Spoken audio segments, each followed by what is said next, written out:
咁另外仲有啲朋友仔就講啦，喂，而家個充電好鬼快㗎喎，咁啊可能10分鐘啊，咁啊15分鐘就可以充幾百公里嘅呢個里程。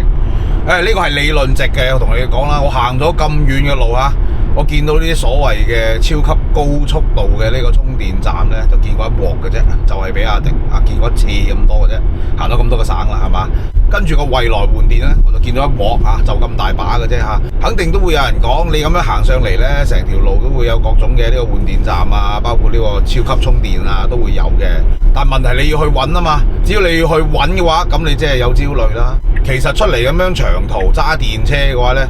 我唔求嗰個充電速度有幾快，我只係求有冇呢個吉嘅裝可以俾我充，需唔需要去等啊？同埋個裝有冇壞，係咁嘅咋。我同你講啦，你唔好諗到咁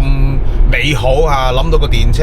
啊去到邊開到邊，完全唔需要介意呢個里程，真係唔係噶。不過講翻啦，電車呢個續航里程亦都唔係話係越高就一定係越好，唔係嘅。好似如果係長途自駕咁計，標續同埋長續嘅特斯拉，其實我覺得用都係差唔多嘅啫，都係你行到個續航里程得翻100零公里嘅時候，你就要去揾呢個充電站㗎。